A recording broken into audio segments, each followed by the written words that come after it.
যখন আমাদের একে একে সহযোদ্ধাদের হত্যা করা হবে, আমাদের আপনারা খুঁজে বের করুন, না হলে আমরা খুঁজে বের করবো তাদেরকে। জাতীয় সংসদ নির্বাচনের বাকি মাত্র ৩৪ দিন।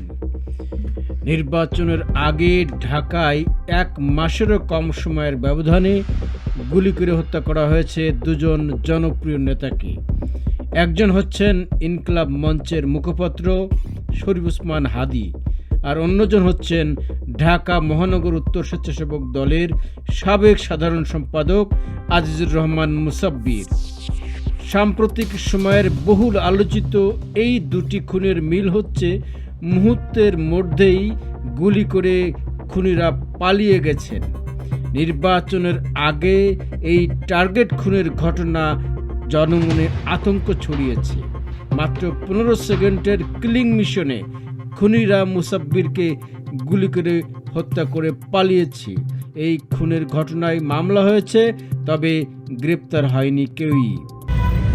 কিন্তু যখন আমাদের একে একে সহযোদ্ধাদের হত্যা করা হবে, আমাদেরও কিন্তু ধৈর্যের বাঁধ খুলে যাবে। আপনারা খুঁজে বের করুন, না হলে আমরা খুঁজে বের করবো তাদেরকে। এবং অনতি বিলম্বে এই ঘটনার এই হত্যাকাণ্ডের পিছনে যারা জড়িত, তারা যারা যেই হোক, অনতি বিলম্বে তাদেরকে গ্রেপ্তার করে বিচারের কাঠগড়ায় দাঁড় করাতে হবে।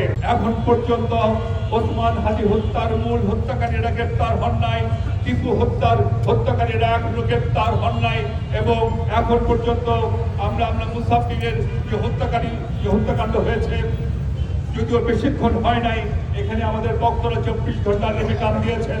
আমরা আশা করব এই সময়ের মধ্যেই হত্যাকারীদের গ্রেপ্তার করতে হবে, তাহলে ধরে নেব আপনাদের আন্তরিকতায় কোথাও কোনো ঘাটতি আছে অথবা আপনারা পারছেন না। দুদিন আগে আমাদের সহকর্মী যুবদলের নেতা গোলাম কিবরিয়াকে গুলি করে হত্যা করেছে।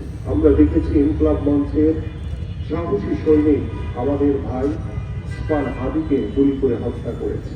আমরা গতকালকে দেখলাম আমাদের সহযোদ্ধা আজিজুর রহমান মুসাব্বিরকে, যিনি শত শত মামলায় জর্জরিত ছিলেন, যিনি জেল জুলুম হাজারো নির্যাতনের শিকার হয়েছে।